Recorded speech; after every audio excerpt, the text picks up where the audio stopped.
gitu. Jadi mungkin perlu saya sampaikan dulu disclaimer-nya bahwa ini saya sampaikan konteksnya mungkin hanya sebagai pengenalan. Artinya harapan saya setelah ini kita tahu posisi penggunaan Civil 3D dalam perencanaan itu ada di mana gitu ya.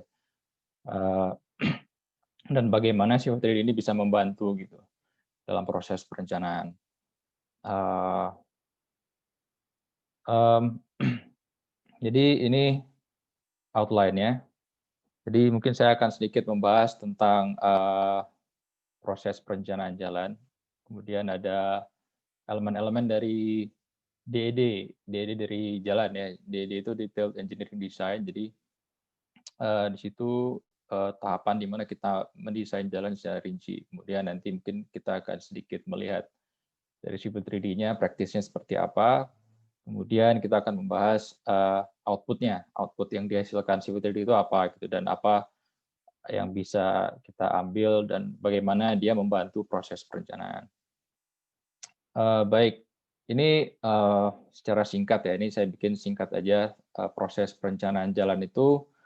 Singkatnya yang pertama kita ada pra-FS ya. Artinya di dalam pra-FS itu kita menentukan secara gampangnya zona yang ingin kita hubungi gitu, apakah layak atau tidak gitu ya. Dan masuk ke tahap feasibility study, kita mulai membahas trase mana yang harus kita survei gitu ya. Di antara berbagai opsi trase, tentunya nggak mungkin kita survei topo semua, artinya ada metode yang harus kita pikirkan supaya kita bisa menentukan trase yang paling optimum. Setelah itu diketahui, baru kita masuk ke tahap DED. Di tahap DED ini kita udah tahu trase jalannya di mana, kemudian dia nabrak rumah siapa aja gitu ya, terus supaya kita bisa buka lahannya, kemudian kita tahu dia crossing di sungai mana aja. Nah, itu kita udah tahu di DED. Setelah DED selesai, baru kita perencanaan pemeliharaan biasanya ya. Mungkin ini dalam jangka panjang.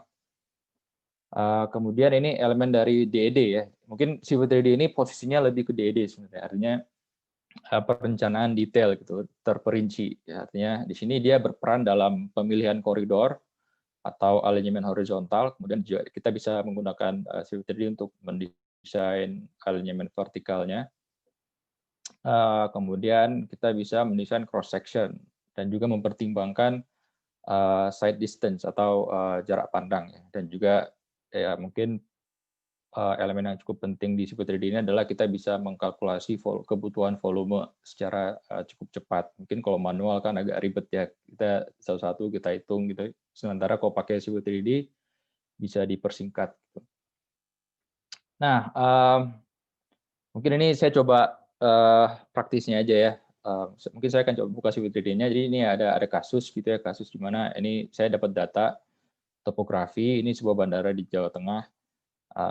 Ini ada runway di sini, dia ingin diperpanjang gitu ya. Jadi makanya ada jalan existing di sini harus dipindahkan. Gitu. Kasusnya seperti itu. Jadi pada saat itu ini ada jalan kita pindahin ke sini sehingga kita tersambung ke jalan existing di selatan. Ini saya langsung buka aja kasusnya. Sorry, kelihatan ya. Nah jadi mungkin tahapan penggunaan Civil 3D itu kita tentunya ada input data topografi ya. Artinya mungkin saya nggak akan membahas detail tentang bagaimana topografi itu dilakukan, tapi yang jelas output dari topografi adalah kontur ya, kontur permukaan existing gitu seperti apa. Nah kemudian dengan Civil 3D itu kita bisa bikin surface-nya. Ya di sini saya udah buatkan contohnya. Nah di sini bisa kita lihat hasil dari topo ya. Nah ini hasil dari toponya, triangles-nya kelihatan gitu. Jadi ada area ini, nanti biasanya dari tim toponya sudah menyerahkan ke desainer itu dalam bentuk kontur seperti itu, dan kita hanya tinggal gunakan aja. Nah ini saya hide biar nggak terlalu berat. Nah, jadi tahapan pertama dari penggunaan Civil 3D adalah tentunya kita mengubah hasil topografi menjadi surface existing yang tadi saya sudah tunjukkan. Eh, Kemudian tahap berikutnya adalah kita memilih mendesain alignment horizontal gitu ya. Artinya dan ini juga kan mempertimbangkan dengan constraint yang diberikan di proyeknya gitu. Jadi misalkan kalau di sini udah ditentukan pagarnya itu ini nih yang kuning. Artinya jalannya itu tidak boleh nge-crossing pagar gitu ya. Dengan CBTD bisa dengan gampang kita geser-geser gitu. Jadi ini saya udah coba buatkan. Cara buatnya ini alignment gitu ya. Misalnya kita ingin bikin alignment baru, kita kasih namanya apa gitu ya, road 1 misalnya ya. Kemudian di sini ada desain kriteria. Nah ini mungkin penting bagi teman-teman juga untuk mengetahui teori di belakang perencanaan geometrik gitu ya. Di sini ada desain kriteria, misalnya ini kita buatnya 50 gitu ya. Kemudian use criteria based design, artinya kita menyuruh si Civil 3D ini untuk ngecek gitu apakah desain kita itu sudah sesuai dengan kriteria yang kita pilih. Kemudian di sini juga ada pilihan mengenai super elevasi yang kita gunakan. Mungkin ada di mahasiswa udah ya terutama yang udah ngambil kelas geometri cukup paham ya. Untuk perencanaan geometri alignment horizontal itu perlu dipilih nilai super elevasi maksimum yang pengen kita pakai gitu. Biasanya kalau di jalan itu sekitar 6%. Dan 6% itu misalkan 6%, kemudian kecepatannya 50 km per jam, pasti ada nilai radius maksimum yang harus dipenuhi. Nilai radiusnya mungkin bisa dilihat di ASTO ya. Ini saya ada filenya juga.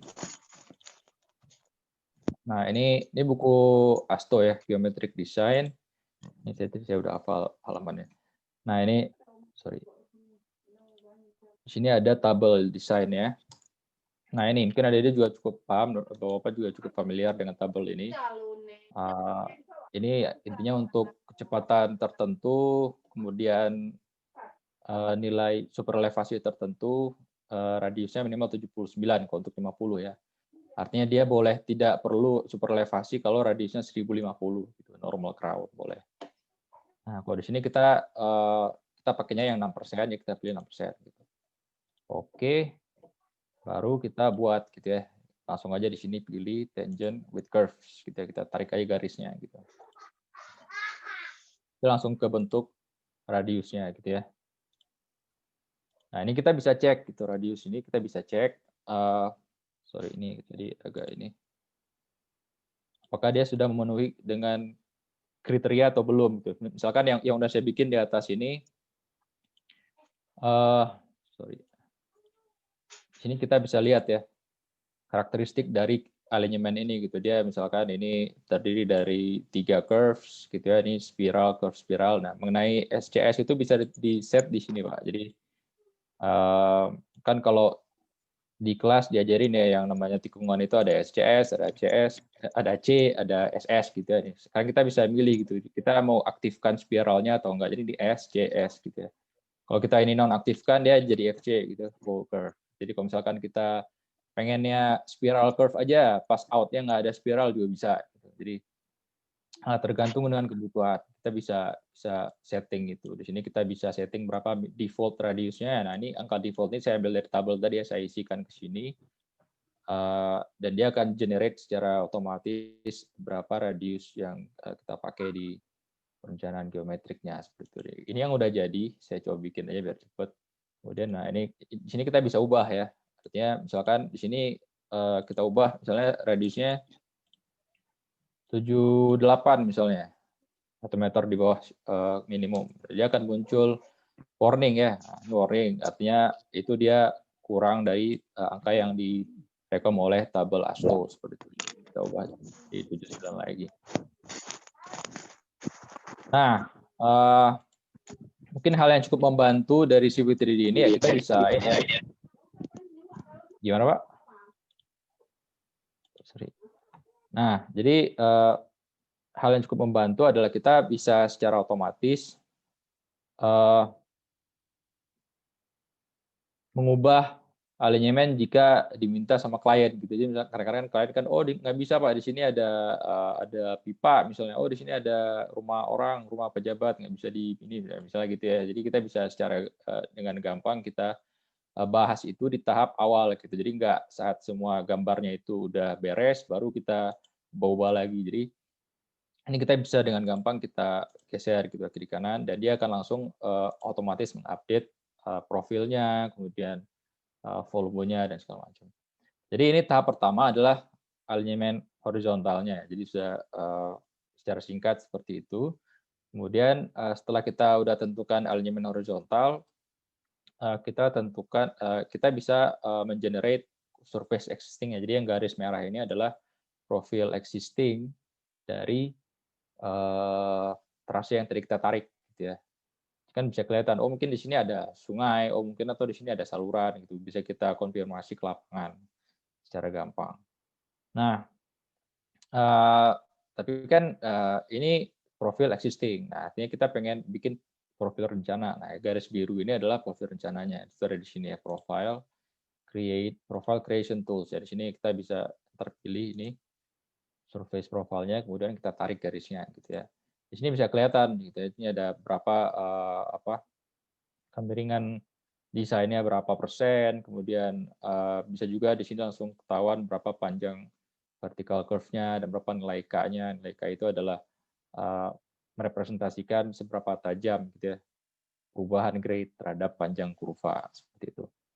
Nah, setelah ini kita tentukan, kita bisa bikin assembly. Nah, ini mungkin assembly ini yang cukup penting ya. Artinya ini cross section ya, cross section tipikal dari ruas rencana gitu. Artinya misalkan di sini kita bisa edit ya, misalkan dia pengen pakai ACWC, ACBC berapa lapis tebelnya gitu ya, bisa kita input informasinya di sini gitu. PF1 berapa tebelnya, itu bisa kita edit juga. Berapa lebarnya juga bisa kita edit dan kemiringannya bisa kita edit. Jadi kita cukup buat satu tipikal, kemudian sistem 3D ini akan mengenerate ini ke seluruh koridor gitu. Komponennya di sini secara gampang di sini ada lajur ya, lajur dari jalan misalnya gitu ya. Kemudian di sini ada bahunya sekian meter, kemudian di sini ada gutter, gutter itu ya inlet menuju drainase gitu ya. Kemudian ini di sini ada pejalan kaki misalnya bisa aja ditambahin. Kemudian yang paling penting itu adalah daylight. Daylight ini dia berfungsi untuk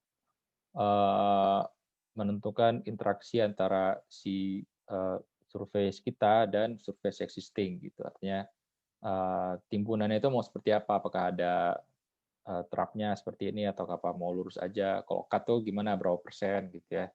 Itu bisa ditentukan di sini. Jadi kita udah tentukan 3 hal ya tadi ya. Yang pertama kita udah tahu bahwa kita perlu mengenerate hasil topo ke dalam surface existing, kemudian kita sudah bikin alinyemen horizontalnya, kemudian dari alinyemen horizontal ketahuan profil existing-nya, kemudian kita bisa buat profil rencananya yang biru ini ya. Kemudian kita bikin cross section seperti apa dan kita bikin koridornya seperti itu. Ini ada koridor. Koridor itu dia untuk menghimpun, misalnya tadi saya udah bikin ini ya. Artinya buatlah sebuah koridor jalan dengan alinyemen berikut, profile berikut, profil rencana, assembly berikut gitu, jalan baru gitu ya. Assembly-nya tadi yang kecil ini saya kasih nama jalan baru dan target ini targetnya adalah airport EG, artinya ini surface existing-nya gitu ya. Target itu dia menentukan target dari si daylight tadi. Daylight yang merah ini. Ini dia nembak ke surface existing. Jadi setelah itu kita generate, mungkin nanti ketahuan di cross-nya ya. Nah, ini kita generate ya. Nah, di sini kita bisa milih dia sampai ST berapa, misalnya 1004. Sorry. Kita rebuild koridornya, kemudian langsung ketahuan gitu, langsung ke bentuk koridor jalannya gitu. Ini kan misalkan di sini kita bisa ketahuan. Kita pengen lihat cross section di sini, ya udah kita klik sampel line-nya, kemudian kita create section view ya. Create section view. Nah, sini ketahuan gitu. Di sini ada timbunan, tingginya sekian gitu ya. Nah, ini perihal tampilannya mungkin masih jelek ya, artinya ini ada bahasan khusus lah mungkin yang nanti adik-adik mungkin nanti ada video tutorialnya gitu bisa dilihat sendiri cara memperbaiki tampilan ini. Tapi yang jelas paling tidak kita udah tahu cara mengenerate cross section ya. Di sini kita bisa misalkan nanti si kliennya komplain gitu ya, oh ini timbunannya terlalu tinggi Pak, terlalu besar timbunannya, terlalu banyak nanti nggak imbang dengan cut-nya misalnya. Oh, oke Pak, ya udah kita turunkan gitu ya, profilnya kita turunkan gitu ya. Kita tarik ke bawah dikit gitu atau gimana. Bisa disesuaikan secara gampang. Kita rebuild lagi ya. Kita rebuild, kemudian rebuild ketahuan. Nah, ini udah agak pendek dia, timbunan yang nggak terlalu tinggi lagi. Pasti akan mempengaruhi ke total volume yang nanti dihasilkan. Nah, secara garis besar itu ya. Kemudian hal lain, sebenarnya kalau masalah Civil 3D ini mungkin ada dari mahasiswa nanti akan lebih gampang kalau ngulik sendiri sebenarnya. Karena kalau dijelasin secara detail, cara perbaiki ininya itu cukup makan waktu juga. Biasanya mahasiswa lebih senang deh ngulik sendiri, lihat video gitu ya. Jadi nanti belajar sendiri itu jauh lebih gampang. Apalagi sekarang udah ada YouTube gitu ya. Paling tidak udah tahu step-stepnya seperti apa.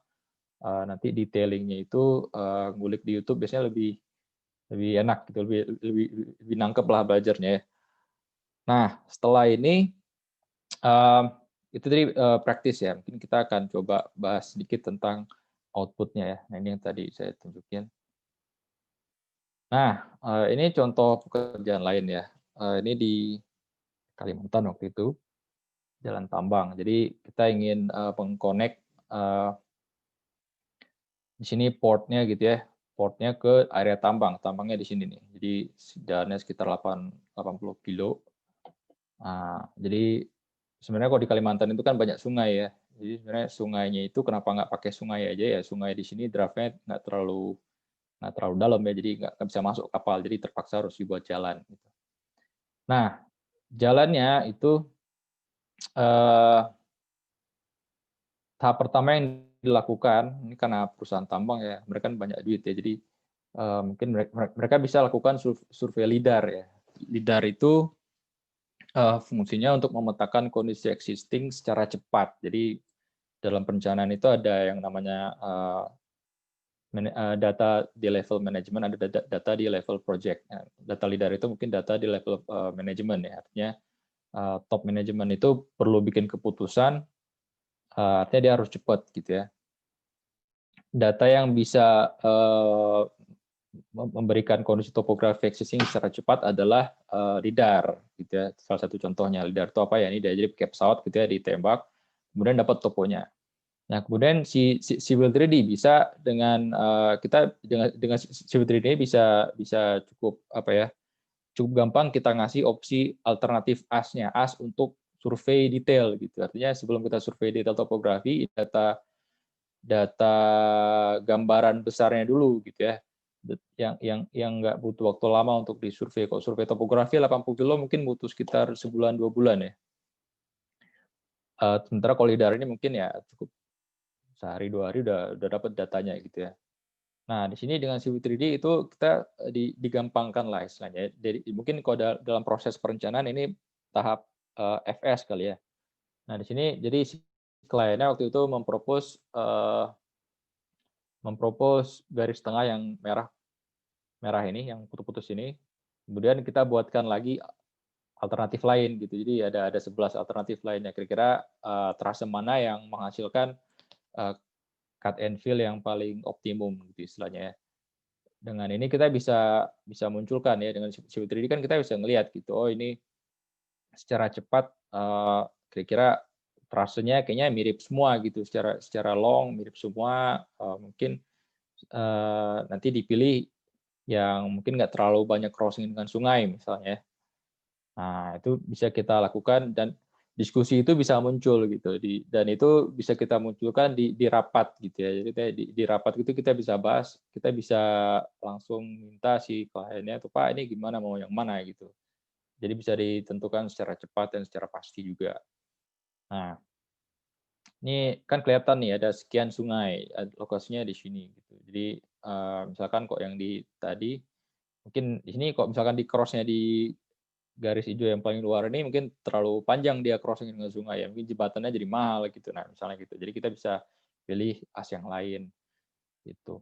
Nah, mmm, kemudian akhirnya kita, mempropos, as untuk koridor survei ya. Ini bukan koridor yang nantinya dijadikan jalan ya, ini adalah koridor untuk disurvei secara detail gitu. Artinya dengan Civil 3D kita bisa membuat, keputusan yang lebih baik dalam, tahap awal perencanaan gitu. Dan, nah ini contoh output-nya. Jadi setelah kita desain, keluar fill-nya berapa, cut-nya berapa gitu ya. Kemudian, ini untuk materialnya itu perkerasan itu berapa totalnya gitu. Kadang-kadang kan kalau kita bisa aja sebenarnya, tebal kali kali lebar kali panjang, tapi kadang-kadang agak beda kalau misalnya memperhitungkan suprelevasi, miring segala macam ya. Tapi ya ini, dengan Civil 3D bisa secara cepat kita hitung volumenya. Nah, ini output lain yang bisa kita, dapat dari Civil 3D ya. Artinya, dari Civil 3D itu kita bisa kelihatan gitu, berapa beda tinggi antara, elevasi rencana dan, elevasi existing gitu. Kita plot aja misalnya di STA sekian, fill-nya tinggi nih Pak, bisa sampai 8 meter gitu, sampai, 4 sampai 6 meter. Nah, di situ butuh jembatan atau kita bisa, bikin, opsi lain terkait dengan, desainnya, seperti itu. Eee, mungkin, sekian ya dari saya, mungkin, ini saya lebih senang kalau ada yang pengen didiskusikan mungkin, Pak. Terima kasih dari saya, sekian. Assalamualaikum warahmatullahi wabarakatuh. Assalamualaikum warahmatullahi wabarakatuh. Oke, terima kasih ya Pak Lutfi, sangat memberikan informasi sangat baru bagi kami ini Pak. Selanjutnya kita akan buka sesi tanya jawab. Yang ingin bertanya boleh raise hand atau ketik di kolom komentar. Nah, kita akan buka sesi tanya jawab.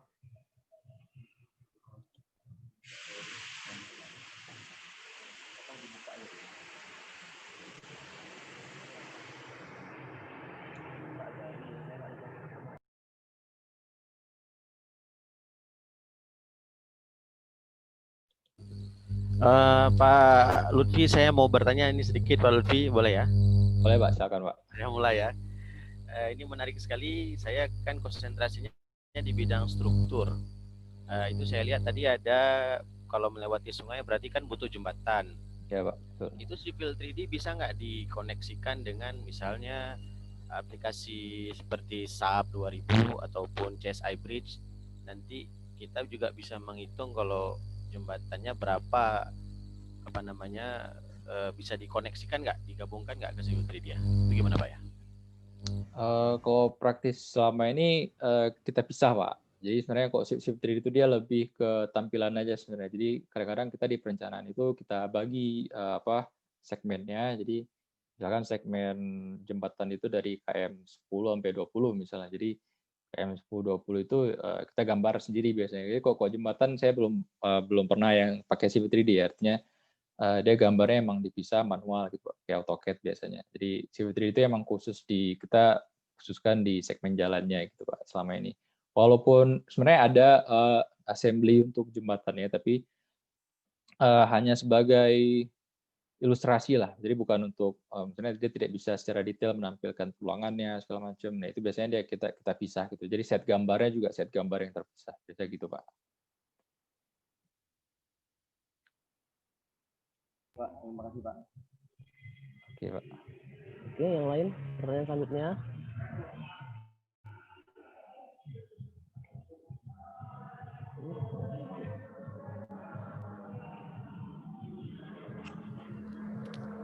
Atau enggak, saya yang ingin bertanya nih sedikit nih Pak Lutfi. Oke baik Pak, silakan Pak. Tadi kan saya lihat Civil 3D ini langsung dia terkonek dengan desainnya itu kan. Jadi saya melihat desainnya itu menggunakan ASTO 2011. Sedangkan kita biasanya untuk proyek-proyek ataupun kegiatan-kegiatan di lokal itu masih menggunakan Bina Marga. Itu apakah Ya, Pak. bisa juga menggunakan Bina Marga di Civil 3D, Pak? Sebenarnya kalau kriterianya kan sama, Pak ya. Misalnya misalkan berapa radius minimum yang kita pengen gitu. Biasanya kalau Bina Marga juga dia kan refernya ke ASTO juga gitu, Pak, kalau saya cek. Karena yang di sini itu milih ASTO itu dia hanya sebagai dasar untuk pemeriksaan, checking apakah si alignment itu sudah memenuhi kriteria tertentu atau belum. Kebetulan database yang ada di CV3D adalah database-nya ASTO gitu. Mungkin nanti saya kurang paham, mungkin ada caranya untuk bikin database Bina Marga gitu, checkingnya itu di tahap programmingnya mungkin, Pak. Jadi bisa kita buatkan database khusus untuk checking kriterianya. Sementara yang ada default di CV3D adalah dari ASTO-nya gitu, Pak. Berarti Itu kira-kira, Pak. mungkin bisa dijadikan skripsi mahasiswa mungkin untuk menentukan atau membuat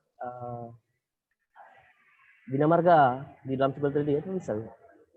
Oh, bisa, Pak. Tapi mungkin nanti butuh kerja sama ini ya, orang computer science biasanya. Mereka yang paham cara masukin add-ons-nya segala macam, itu kayaknya ada sama orang computer science biasanya yang lebih paham, Pak. Gitu, Pak. Baik, Pak. Terima kasih. Ini ada pertanyaan ini.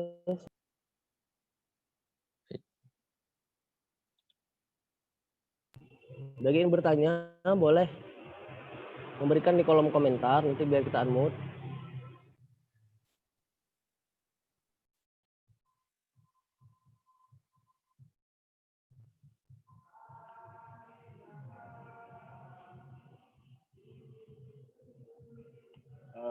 Saya tanya lagi ya, Pak Lutfi ya. Oke, Pak. Silakan, Pak. Pak Lutfi, itu kan Civil 3D Sorry, Pak. Sedang di mute kayaknya. Baik. Itu di Civil 3D itu selain ketahuan biaya besar timbunan sama galiannya, bisa nggak kita mengimport informasi berapa rapnya, Pak? Berapa kebutuhan anggaran yang dibutuhkan kalau misalnya kita pakai trayek yang A atau trayek yang B gitu, itu ketahuan nggak, Pak? Atau kita harus menggunakan metode lain untuk menghitungnya? Nah, mungkin keluaran dari CV3D ini volume, Pak ya, artinya BOQ-nya lah gitu, berapa meter kubik atau berapa ton. Sementara kalau untuk harga ya kita kan pakai AHS ya, jadi volume yang kita dapat dari CV3D kita input ke AHS biasanya gitu. Jadi untuk harga ya kita tetap pakai Excel dari Bina Marga ya biasanya. Yang terbaru itu 2018 kalau nggak salah saya. Tapi yang template yang cukup umum digunakan sekarang tahun 2010 kalau nggak salah, itu ada AHS-nya, Pak. Jadi CV3D ini dia membantu untuk hitung volumenya. Biasa kan kalau hitung volume juga kita perhatiin gitu, tiap cross section kita hitung pakai hatch gitu ya, berapa luasnya, pakai AutoCAD biasa. Sementara kalau pakai CV3D ini untuk jalan baru, nah itu dia bisa secara otomatis mengenerate berapa volume perkerasannya, berapa volume cut and fill-nya, itu kita bisa langsung kelihatan. Dan volume itu kita input ke AHS, Pak. Ada Excel-nya itu kalau nggak salah dari Bina Marga. Nah, dari situ kita input berapa harga satuan segala macam. Nah, itu bisa langsung ketahuan berapa harga konstruksi totalnya seperti itu. Mungkin gitu, Pak. Kalau setahu saya kalau Revit itu kita bisa menghitung volume ya. Selain volume kita bisa menginput harga satuan. Jadi ketahuan langsung total budget anggaran per satu bangunan. Berarti kalau Civil 3D hanya volume ya, Pak ya? Setahu saya cuma ini, Pak, volume. Karena yang selama yang kita pakai juga kita pisahkan gitu. Jadi yang namanya analisis harga satuan itu kita nggak gabung ke CV3D biar gampang, biar nggak ribet gitu ya. Udah kita di Excel-nya aja. Dan itu juga kan di situ ada fitur-fitur ngubah koefisiennya segala macam. Kayaknya lebih gampang di CV3D gitu. Di Excel-nya gitu, Pak. Baik, terima kasih, Pak. Oke, baik. Ini ada yang bertanya ini dari Rahmat Rizky. Assalamualaikum, Pak. Saya Rahmat Rizky, saya siswa Teknik Sipil 2020. Dia bertanya, gimana sih Pak cara perencanaan untuk pembuatan jalan di lokasi seperti perbukitan? Perbukitan. Oke, baik, sebenarnya ini konsep perencanaan jalan ya, eh, sama aja sebenarnya. Artinya di jalan perbukitan itu kan, eh, artinya kalau misalkan saya di jalan Tambang tadi, coba saya share screen lagi ya. Sorry. Nah, misalkan di koridor jalan ini ya, udah kelihatan ya. Nah, jadi di sini tuh di sepanjang koridor ini, di area selatan ini adalah area yang swampy, artinya dia elevasinya rendah 7-8 gitu ya. Sementara di ujung sini itu udah area bukit gitu ya, area pegunungan gitu. Artinya kalau kita ingin mendesain di area bukit ya sebenarnya sama aja, artinya yang perlu kita tentukan kan tetap si profil memanjangnya itu mau berapa persen gitu. Jadi misalnya ya yang perlu kita tentukan adalah si profilnya ini.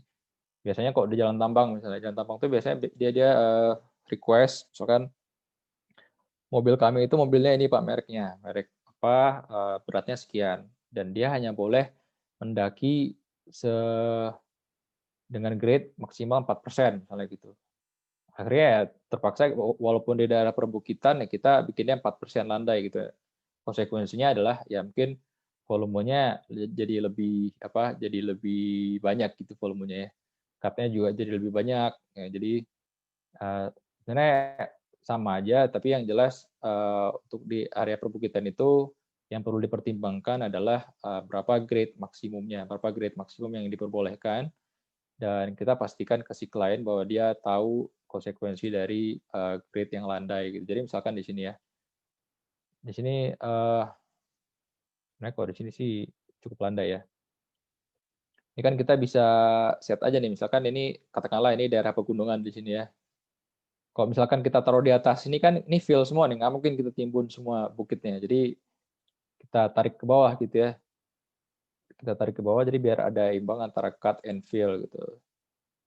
Nah, di sini bisa kita lihat misalnya di sini jadi 1%, apakah 1% itu sudah memenuhi dengan syarat mobilnya atau enggak. Nah, itu kita bisa secara gampang kita ubah di CV3D gitu ya.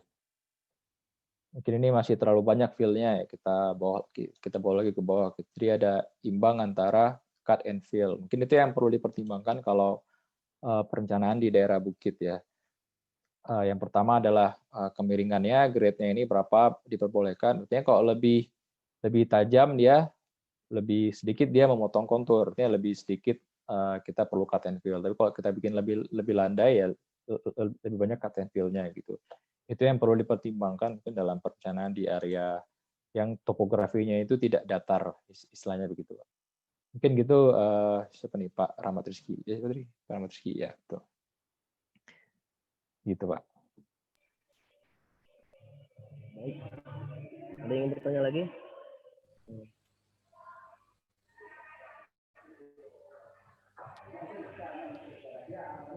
Ini dari Rika Juli. Dia bertanya, saya tamatan SMA dan masih banyak dari kami yang lulusan dari SMA. Jadi kami harus memulai pelajaran dari awal. Apakah ada tips khusus untuk arahan bagi kami yang lulusan SMA, Pak? Terima kasih. Ini sedikit di luar dari jalur, mungkin bisa dijawab, Pak.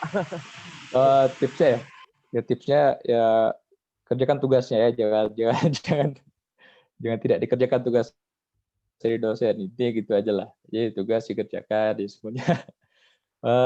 Tapi yang jelas mungkin nanti ini kan karena baru mulai kuliah pasti ada bidangnya Pak ya, kalau di Unsam ya ada transport, ada geotek Pak ya. Pak. Nah mungkin nanti mungkin bagi yang berminat di transport sebenarnya juga cabangnya ada banyak lagi gitu, ada yang ke jalan, ada yang transport modeling, itu nanti mungkin adik-adik bisa diskusi juga dengan bapak dosennya gitu terkait dengan pembidangannya gitu ya, yang biar nanti bisa lebih fokus mungkin gitu Pak. Ya. Kalau ini saya ingin bertanya sekali lagi nih Pak. Oke Pak, silakan Pak. Tadi kan itu semua sudah kita buat itu Pak kan, dari import data sampai galian dan timbunan. Biasanya produk perencanaan jalan itu kan berupa ada kopnya gitu ya kan Pak. Nah kan tadi kan Ya, sudah Pak. jadi utuh ya. Itu bagaimana Pak? Kita output dari Civil 3D itu bagaimana Pak? Outputnya yang pertama ya, ini coba share screen lagi, ntar. Nah, yang di sini kan yang jelas kita udah menghasilkan profil memanjang gitu ya. Kemudian sebenarnya ada cross ya. Crossnya itu kan kita bisa, ini kan saya keluar sesuatu nih, bisa dikeluarin banyak juga. Jadi langsung sekalian kita keluarkan multiple section view gitu. Nah, sebenarnya di Civil 3D ini ada fitur untuk secara otomatis mengenerate cross section ini ke dalam COP gitu. Jadi COP-nya kita buat template-nya, kemudian si cross section ini akan secara otomatis dimasukkan ke dalam COP gitu. Tapi biasanya juga agak ribet Pak ya, karena untuk masukin ke COP itu biasanya tetap manual sih Pak. Jadi yang jelas sampai tahap cross section ini kita udah jadi tinggal si drafternya itu biasanya kita suruh dia nerapin ke dalam COP gitu secara manual. Biasanya yang selama ini kita praktek seperti itu Pak. Jadi untuk pakai yang otomatis COP dari Civil 3D-nya kok saya sendiri belum pernah sebenarnya. Tapi biasanya biar lebih cepat dan lebih, karena kan kok dari PU juga kadang dia suka ubah COP gitu ya, hamin sekian gitu. Jadi mungkin lebih gampang kalau tugas itu ada khusus secara manual gitu Pak. Gitu Pak. Jadi yang jelas si Civil 3D ini dia membantu pertama dalam tahap pengambilan keputusan gitu ya, trasenya mau yang mana. Karena kalau manual kan agak sulit Pak, kita tentukan trase yang mau dipakai itu yang mana gitu. Kalau tidak ada gambaran dengan Civil 3D ini, kita bisa kasih gambaran ke orang PU-nya atau ke orang kliennya bahwa ini loh Pak, kondisi topo Pak itu kayak gini ya sistemnya. Ini profil rencana yang kita propose gitu, konsekuensinya feel-nya sekian, cut-nya sekian. Oke nggak Pak? Misalkan dia oke, ya udah kita jadikan, kita generate cross section-nya, ya kita rapikan gitu gambarnya dengan COP sendiri gitu Pak. Mungkin gitu Pak. Oke Pak. Ya. Ini ada pertanyaan lagi Pak. Sepertinya 2 pertanyaan terakhir ya, ya. Ini dari Wilda Taryoga, angkatan 2020. Bagaimana cara yang dilakukan oleh tim konstruksi dalam membangun fondasi jembatan antar pulau, yang mana perairan yang ingin dilalui oleh jembatan tersebut bisa sangat dalam? Nah, ini kayaknya lebih ke pelaksanaan nih Pak ya. Oke, kalau untuk jembatan, jujur saya bukan ahli jembatan sebenarnya. Mungkin ada ahlinya, mungkin Pak Haikal lebih ahli gitu. Terkait dengan jembatan ini. Bisa bantu. Mungkin Pak Haikal bisa membantu Pak menjawab. Gitu. Tapi yang jelas gini Pak, kalau untuk Civil 3D ya kita bisa tahu gitu kira-kira kan paling si orang jembatan kan dia butuh dari kita biasanya dari perencana jalannya elevasi finalnya di mana gitu, berapa meter dari sungai diperbolehkan jalan itu gitu. Artinya misalnya kita saya nggak mau tahu pokoknya jalan ini harus ada 5 meter dari permukaan air banjir misalnya gitu. Jadi si orang strukturnya dia mikir gitu, oh berarti fondasinya harus sekian, abutmennya harus sekian tingginya. Biasanya interaksi kita dengan ahli struktur seperti itu Pak. Jadi kita ngasih yang dia butuhkan itu profil rencana gitu, terutama profil rencana di sungainya gitu berapa. Jadi nanti si ahli strukturnya menyesuaikan gitu. Oh, misalkan si highway engineer pengen profilnya seperti ini ya berarti saya harus ningin abutmennya sekian, saya harus bentangnya mungkin maksimal sekian gitu. Nah, itu yang interaksi antara kita dan bridge engineer-nya gitu Pak. Menarik nih Pak, saya mau nanya sedikit lagi Pak ya. Itu misalnya di penentuan muka air banjir itu di keputusannya itu di highway engineer atau di bridge engineer Pak? Kok biasanya kan kita ada ahli hidro Pak. Jadi ahli hidro itu dia yang ngitung, oh untuk sungai ini muka air banjirnya sekian. Itu jadi input buat kita highway engineer untuk menentukan, oh mungkin kita biar aman kita ambil 2 atau 3 meter dari permukaan banjir biasanya.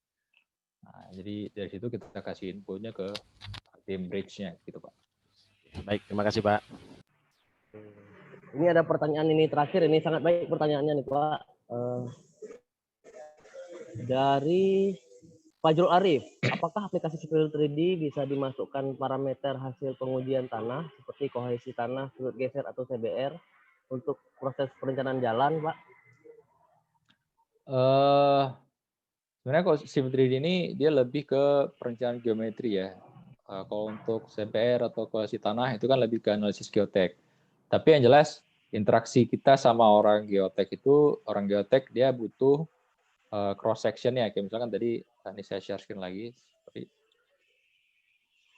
Share. Misalkan di sini ya. Dia butuh nih berapa tinggi timbunan ini nih. Nah, itu nanti cross ini kita kasih ke orang geoteknya. Kemudian dia bisa analisis slope stability gitu. Jadi input mengenai CBR atau kohesi itu dia input di. Jadi cross ini dia bawa ke Plaxis misalnya. Dari Plaxis baru dia modelkan slope stability-nya ada di mana. Biasanya kita ngasih cross section yang paling ekstrim, gitu. yang paling tinggi atau galiannya paling tinggi, timbunan paling tinggi. Itu kira-kira Pak. Oke. Untuk Civil 3D ini apa ada kelemahannya, Pak? Tadi kan bahas keunggulannya itu kan. Ini pertanyaan dari Aldi Hari, Pak. Kelemahannya? Iya. Kelemahannya sejauh ini yang tidak bisa diakomodasi oleh Civil 3D dalam perencanaan, yang pertama yang tadi ya, outputnya itu ya, kita kopnya masih kop manual. Kemudian yang kedua, biasanya dia cukup efektif kalau di jalan baru gitu. Sementara kalau misalkan kita desain overlay, nah itu dia agak sulit karena assembly untuk untuk overlay itu belum terlalu banyak tersedia. Jadi kadang-kadang kita pengen overlay di jalan. Nah itu kadang-kadang kita nggak bisa set yang dia ngikut kebiringan jalan gitu. Artinya dia tetap membuat grade-nya ideal. Jadi kadang-kadang di lapangan itu kalau kita pakai hasil dari Civil 3D terlalu tebal gitu overlay-nya. Gitu. Jadi mungkin Civil 3D ini lebih cocok di jalan baru, Pak. Untuk overlay itu belum terlalu ini ya. Mungkin lebih masih gampang manual seperti itu, Pak. Ini itu, Pak, kira-kira. Ya, saya rasa untuk sesi pemateri pertama sudah selesai ya. Ini saya sedikit simpulkan saja.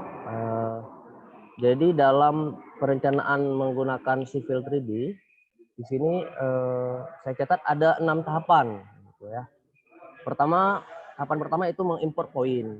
Ya, kita mengimport data koordinat, bisa menggunakan LIDAR, yang paling akurat tadi LIDAR, Pak ya.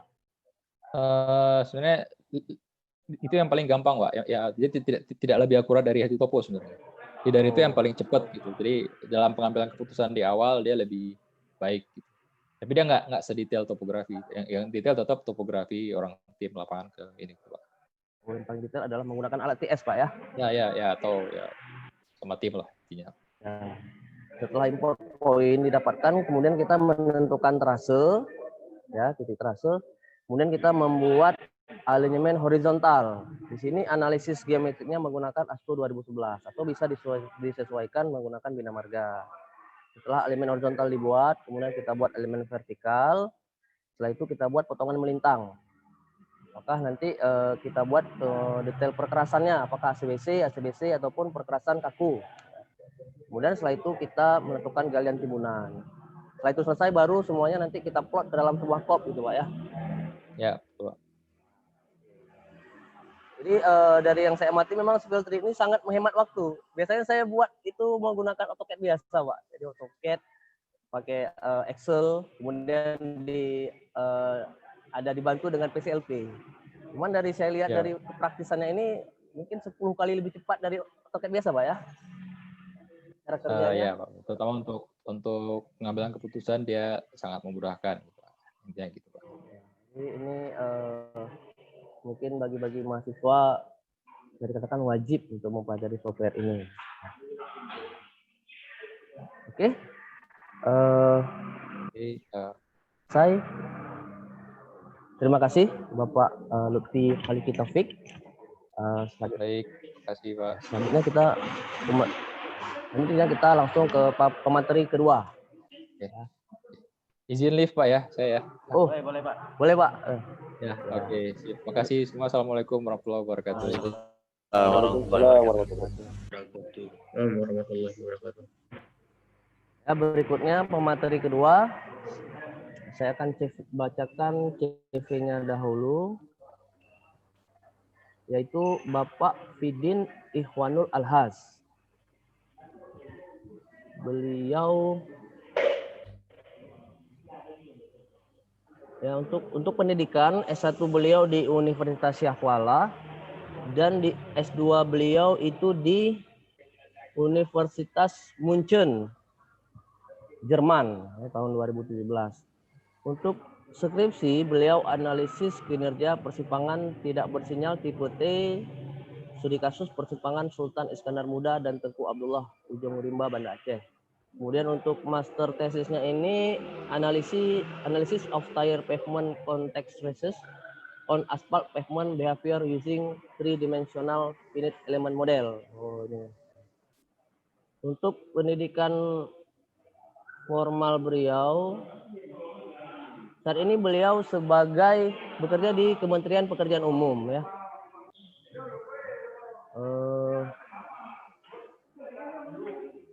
Pengalamannya sangat banyak ya. Ini beliau juga pernah mengajar sebagai dosen di Universitas Abdurrab Pekanbaru. Untuk pengalaman kerja, beliau sebagai Kepala Seksi Pemantauan dan Evaluasi di Kementerian Pekerjaan Umum dan Perumahan Rakyat, Direktorat Bina Marga.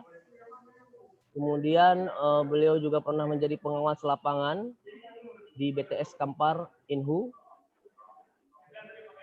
Kemudian beliau juga pernah menjadi engineer di PT Buana Arsikon. Ya, ini masih banyak memang prestasi-prestasi beliau yang tidak sempat saya sebutkan satu persatu. Dan langsung saja ya kita masuk Bapak Fidin untuk mempresentasikan penerapan teknologi BIM dalam tol kepada Bapak, kami persilahkan. Bapak Fidin. Ya. Terima kasih. Suara saya dapat didengar dengan jelas? Dapat Pak, jelas Pak. Jelas Pak.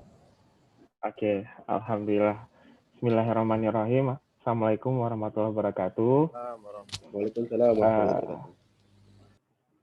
Ya, terima kasih kepada rekan saya Pak Haikal Fadri yang sudah memberikan kesempatan kepada saya untuk berbagi sedikit tentang bagaimana implementasi Building Information Modeling pada jalan tol kepada adik-adik kita yang ada di Universitas Samudra.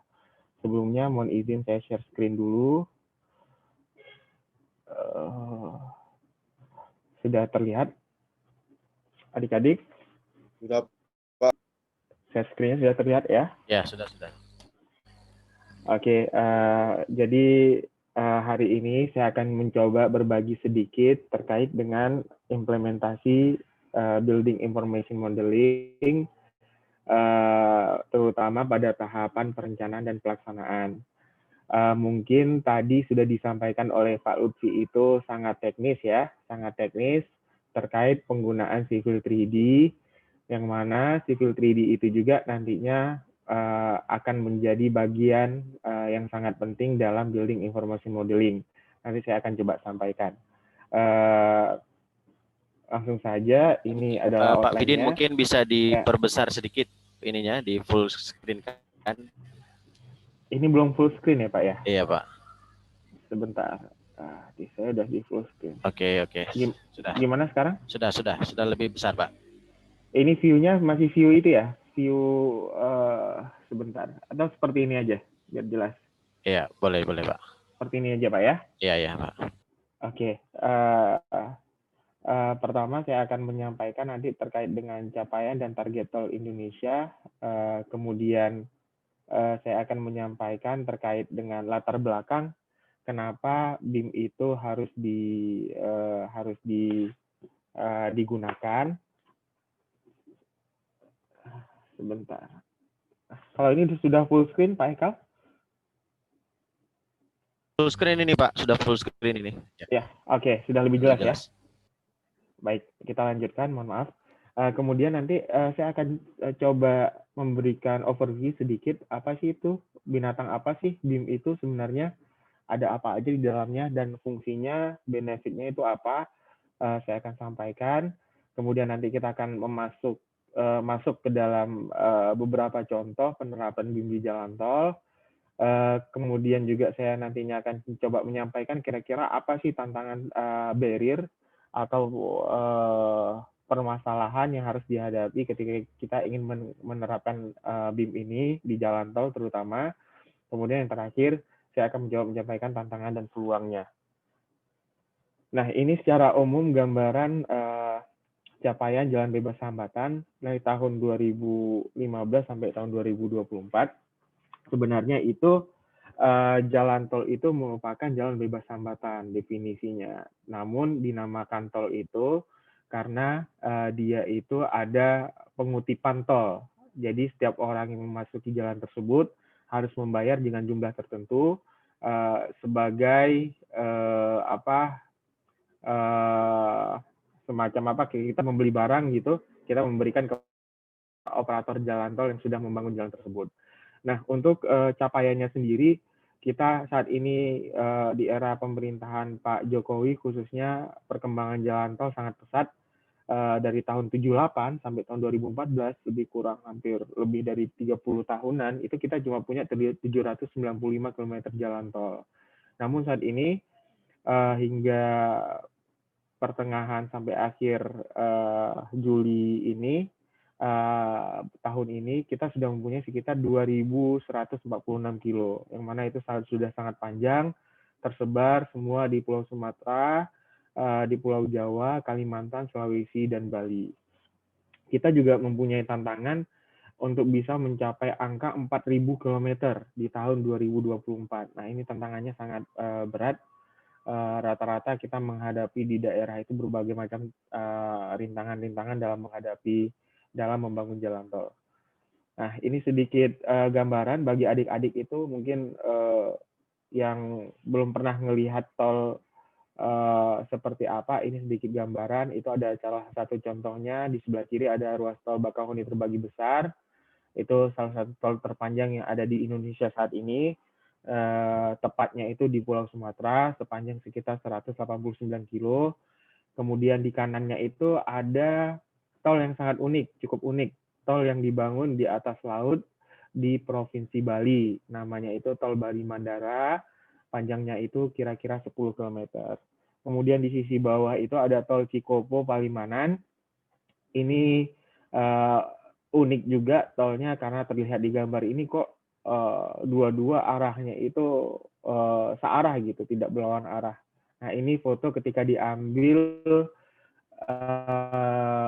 waktu itu ketika liburan Jakarta sampai ke arah Jawa, ke Kali Kangkung di Semarang itu dibuatkan one way atau satu arah. Kemudian ada yang menarik lagi di Sumatera juga, ini baru-baru diresmikan beberapa waktu yang lalu oleh Pak Presiden. Ini ada tol Pekanbaru Dumai sepanjang sekitar 131 km, yang mana memiliki keunikan adanya terowongan-terowongan gajah. Jadi di sana ada sekitar 6 terowongan gajah yang dipersiapkan untuk lalu lintas gajah.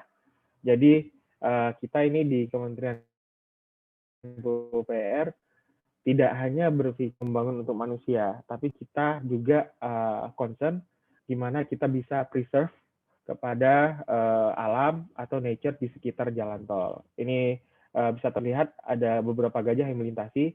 Jadi uniknya ini kalau gajah melintas itu ternyata dia melintas di satu rute berulang-ulang. Oleh karenanya kita bekerja sama dengan BKSDA untuk menentukan rute-rute ini dan memberikan akses khusus kepada gajah-gajah agar mereka bisa lalu lalang di situ. Nah, ini sneak peek ya, bocoran sedikit kepada teman-teman, adik-adik di Unsam, rencana tol Trans Sumatera. Itu targetnya itu ada 2.987 kilo, tersambung dari bawah Bakauheni hingga ke Banda Aceh di atasnya. Mudah-mudahan kita bisa segera mencapai ini. Untuk saat ini sudah beberapa tol tersambung, dari Bakauheni sampai Palembang itu sudah tersambung, kemudian di Pekanbaru Dumai sudah tersambung, di Medan ada beberapa titik, di Banda Aceh sudah ada juga tol Sigli Banda Aceh seksi Indrapuri Blang Bintang. Gimana dengan yang dekat-dekat Unsam nih, tol mana nih kira-kira yang akan beroperasi? Nah, itu ada tol yang nomor 14 ini, tol Binjai Langsa. Tol Binjai Langsa ini nomor 14, saat ini masih dalam proses pembangunan, progres konstruksinya itu 12%. Mudah-mudahan kita berharap di Desember 2023, teman-teman, adik-adik yang ada di Unsam bisa menikmati tol ini ke Binjai, dari Langsa ke Binjai. Next, kita masuk ke lebih spesifik kepada term BIM. Nah, apa sih yang menjadi melatar belakangi kenapa BIM itu harus diterapkan? Yang pertama itu kalau kita lihat tadi, dari target pencapaian jalan tol itu tidak mudah ya untuk membangun ribuan kilometer jalan tol, membuka lahan baru, ya kan, membebaskan lahan, melakukan pembangunan untuk mencapai target tadi. Maka oleh karenanya dibutuhkan beberapa inovasi dan terobosan. Nah, kita tidak terbayang kalau kita tidak punya inovasi dan terobosan, maka waktu yang dibutuhkan untuk proses desain seperti disampaikan oleh narasumber pertama tadi cukup lama, dengan proses mungkin CAD 2D atau dengan 3D itu masih butuh proses lama. Tapi dengan BIM ini kita berharap itu bisa terintegrasi sehingga untuk proses perencanaan, perubahan di desain ataupun pada saat konstruksi itu bisa di-handle secara cepat dan pengambilan keputusan juga bisa diambil secara mudah. Kemudian yang kedua, latar belakangnya adalah kurangnya pemahaman lingkup kerja atau scope of work. Biasanya untuk proyek-proyek besar seperti jalan tol itu sangat banyak pihak yang terlibat. Jadi belum tentu setiap pihak itu mengerti apa yang harus dikerjakan, ya. Dan job desk mereka itu memang sudah jelas, tapi kadang-kadang karena saking banyaknya semacam konflik di lapangan, konflik pekerjaan, mungkin pertemuan misalkan antara ruas jalan dengan jembatan atau dengan sungai, itu susah untuk diselesaikan jika tidak ada koordinasi yang baik. Kemudian yang ketiga juga, yang tadi saya sampaikan, koordinasi perencanaan yang baik. Selama ini yang ada di Kementerian PU itu data perencanaan masih terpisah-pisah, desainer merencanakan sendiri, biasa dengan 2D atau 3D, ketika di lapangan banyak perubahan yang terjadi, untuk koordinasiannya perubahan sesuai dengan kondisi lapangan itu susah dilakukan. Kemudian juga di proyek itu banyak melibatkan personil, jadi dengan BIM ini kita berharap itu bisa menyelesaikan komunikasi antar personil. Yang kelima, kita perlu menerapkan teknologi-teknologi terkini karena perkembangan dunia digital konstruksi sudah cukup masif, cukup cepat. Kita perlu mengadopsinya untuk percepatan dalam hal pembangunan jalan tol. Nah, kemudian sebenarnya apa itu sebenarnya BIM? Ya, BIM itu merupakan singkatan dari Building Information Modeling. Nah, yang perlu digarisbawahi di sini adalah BIM itu bukan software, ya. Jadi perlu diingatkan, perlu diberikan perhatian khusus, BIM itu bukan software, tapi BIM itu adalah sistem yang menghimpun berbagai macam software yang digunakan dalam bidang sipil, dan dioperasikan oleh orang-orang desainer, ada pelaku proyek, ada pengawas lapangan, itu semuanya terintegrasi dalam satu platform yang namanya BIM. Dan BIM ini bukan cuma sekedar visualisasi 3D, bukan cuma sekedar istilahnya virtual reality yang lagi marak saat ini, tapi BIM ini merupakan sistem yang sangat bermanfaat bagi dunia konstruksi. Nah, ini adalah dimensi dari BIM ya. Sebenarnya untuk tahap sekarang ini kebanyakan di Indonesia kita sudah masuk ke dalam tahapan dari BIM itu sendiri, yaitu di tahapan 3D. Nah, kita belum masuk untuk tahapan selanjutnya, tahapan 4D, 5D, 6D, dan 7D yang mana sangat berbeda. Di tahapan 3D itu sendiri sebenarnya kita sudah menggunakan CAD ya, CAD dengan AutoCAD, dengan Civil 3D, dan berbagai macam software. Nah, tapi kita belum masuk gimana apa yang kita rencanakan itu bisa kita schedulekan secara otomatis gitu. Misalkan tadi yang disampaikan oleh Pak Lutfi, ketika klien itu menyampaikan atau memberikan masukan terhadap satu alternatif yang dipilih bisa dalam waktu 100 hari. Tapi ketika ada kondisi yang lain, ada klien ketika mereka ingin meminta alternatif yang lain, artinya bisa jadi waktu pelaksanaan itu berubah. Nah, dengan BIM ini itu bisa berubah secara otomatis waktu pelaksanaan disesuaikan dengan kebutuhan desain. Kemudian di 5D ini lebih advance lagi, itu bisa menerapkan value engineering. Ya, value engineering itu sebenarnya simpelnya itu bagaimana kita bisa menciptakan satu desain yang cocok dengan kebutuhan gitu ya. Jadi tidak over design atau over price. Misalkan nih kita cuma mau membangun satu jembatan yang dilewati oleh pejalan kaki atau sepeda motor, tapi kita mendesainnya itu jembatan rangka baja dengan tulangan yang sangat besar atau bahkan dengan desain yang sangat berlebihan. Nah itu di sini di tahap 5D ini akan terdeteksi jika kita menggunakan BIM. Selain itu di 5D ini juga bisa melakukan estimasi secara otomatis ketika ada perubahan-perubahan yang dilakukan di lapangan. Nah untuk tahap 6D itu lebih advance lagi karena ini bisa nantinya itu bisa kita melakukan energi efisiensi untuk bangunan yang kita bangun, terutama di gedung-gedung ya, ini sudah diterapkan, tapi kalau untuk jalan dan jembatan saya rasa belum sampai tahap ini. Dan juga yang terakhir itu adalah 7D. 7D itu lebih kepada nantinya seluruh data yang ada di hilir sampai ke hulu ketika proyek itu selesai, itu terintegrasi di satu sistem yang bisa digunakan untuk operation dan maintenance. Next, nah pertanyaannya sekarang kenapa sih BIM itu harus diterapkan? Nah, ini ada salah satu riset dari McGraw Hill, salah satu lembaga penerbit ya McGraw Hill ini. Jadi mereka mencoba menyimpulkan beberapa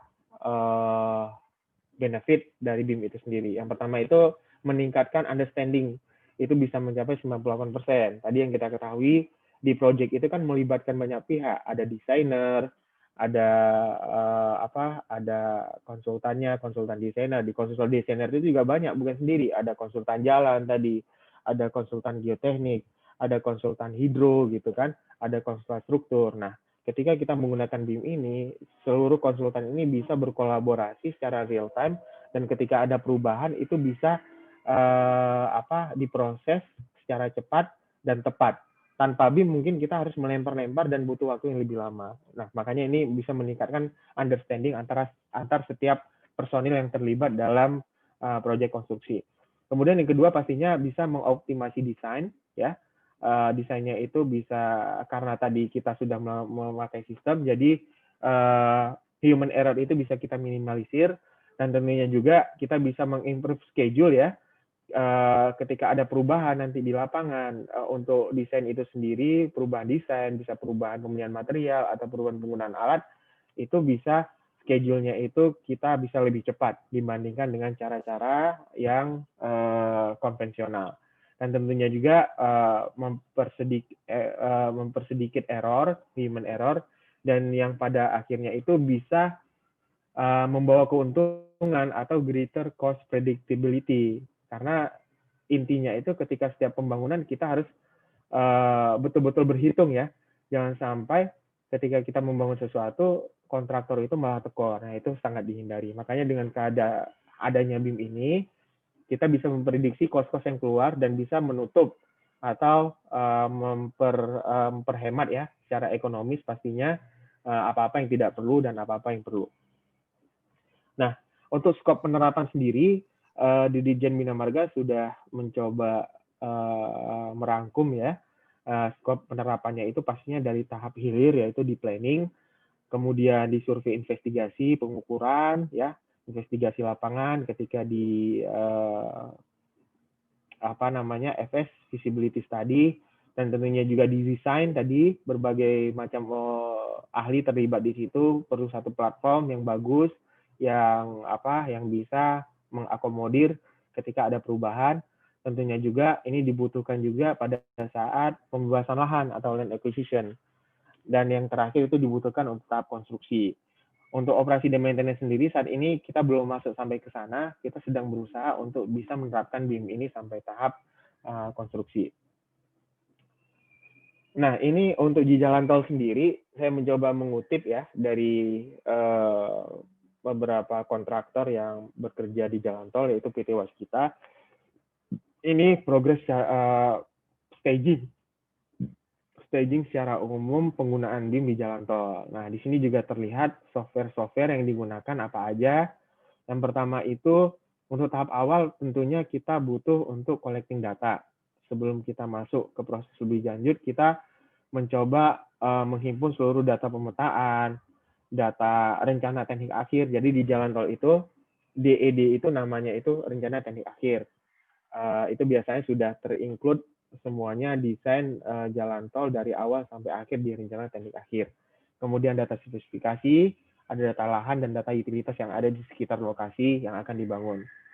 Nah, setelah kita mendapatkan data tersebut, pastinya itu secara 1D ya, kita bisa melanjutkan kepada modeling dan information data. Nah, software apa aja yang digunakan untuk ini? Itu rata-rata untuk jalan sendiri, jalan jembatan menggunakan software AutoCAD 3D, AutoCAD Civil 3D, tadi sudah disampaikan oleh Pak Lutfi. Kemudian juga untuk struktur biasa menggunakan Revit. Ya. Nah, setelah ini biasanya itu kita butuh visualisasi. Setelah didesain, kita butuh visualisasi. Gimana sih kira-kira jadinya nanti yang akan dibangun? Nah, itu biasanya menggunakan software yang namanya InfraWorks. Itu cukup bagus softwarenya. Nanti saya akan tunjukkan sedikit gimana sih view dari InfraWorks tersebut. Nanti saya akan coba tunjukkan melalui video. Kemudian juga setelah itu, di tahapan selanjutnya, pastinya kita ada planning, scheduling, dan sequencing. Ini tindak lanjut daripada desain yang sudah kita lakukan. Pasti kita akan melakukan planning ya dan scheduling, sequence pekerjaan yang mana harus dikerjakan lebih dahulu, yang mana harus dikerjakan nantinya, itu harus jelas. Nah, software yang digunakan itu ada berbagai macam, ada project, ada Microsoft Project, Revit, AutoCAD Civil 3D, dan Navisworks. Kemudian setelah kita melakukan scheduling dan sequencing, kita bisa mengekstrak secara otomatis quantity yang ada dari desain yang sudah kita buat tadi bisa dengan software Revit atau dengan software Civil 3D. Dan nanti pada tahapan terakhir setelah itu kita bisa melakukan review, komunikasi, koordinasi, dan kolaborasi dengan Autodesk BIM 360. Ini BIM workflow-nya secara lebih detail. Jadi hampir sama tadi sebagaimana yang saya sampaikan. Ada proses mapping, software-softwarenya itu bisa dilihat di bagian bawah. Kemudian ada pre-preliminary design, bisa kita sebut basic design. Kemudian ada civil work, pekerjaan sipil, bisa jadi pekerjaan tanah, pekerjaan galian, cut and fill, ada pekerjaan structure, modeling untuk jembatan. Kemudian kita keluarkan schedulingnya, yang pastinya ditindaklanjuti dengan monitoring dan controlling ketika pekerjaan dilaksanakan di lapangan, dan terakhir itu kita melakukan visualisasi teknologi. Software-software yang digunakan tadi hampir sama seperti yang saya sampaikan, cuma di sini untuk structure bisa menggunakan juga Tekla. Nah, ini saya ingin menunjukkan sedikit seperti yang sudah saya sampaikan tadi, gimana penggunaan BIM yang ada di jalan tol melalui video. Mohon izin untuk memutarkan video. Yang pertama itu ini ada di Semarang Demak.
Ya, jadi sebagai informasi untuk tol Semarang Demak ini sendiri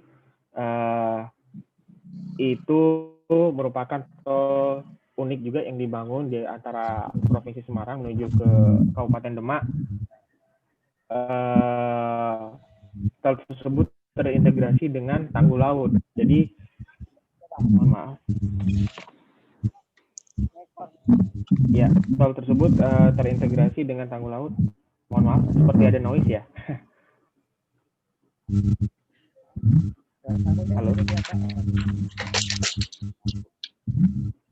Halo?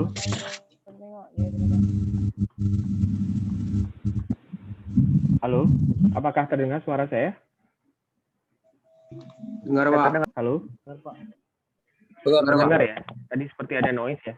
Oke, terima kasih.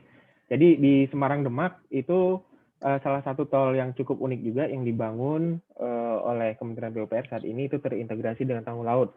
Jadi di Semarang Demak itu sudah menerapkan BIM, yang mana menurut perhitungan dari PT PP sebagai pelaksana tol Semarang Demak, mereka bisa menghemat 3-5 miliar untuk biaya pembangunannya dengan menggunakan software BIM. Dan juga uniknya mereka juga bisa memperhitungkan secara precise dan detail untuk pembersihan. Nah, pembersihan itu kan kadang-kadang tanpa menggunakan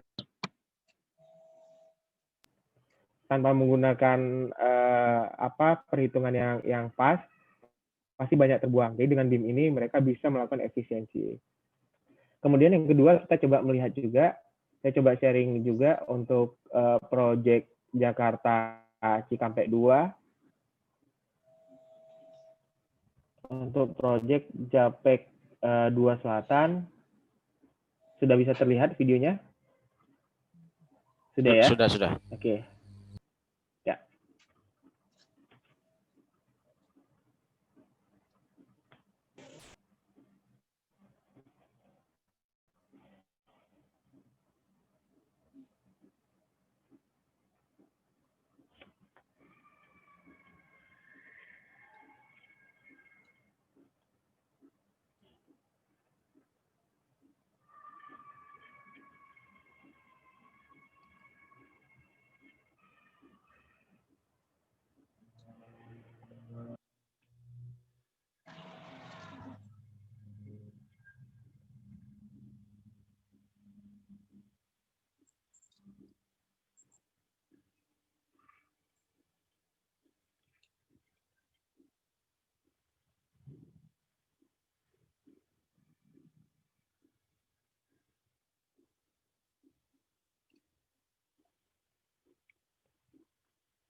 Ya, jadi itu contoh kedua dari waskita yang saat ini sedang membangun proyek Jakarta Cikampek Selatan.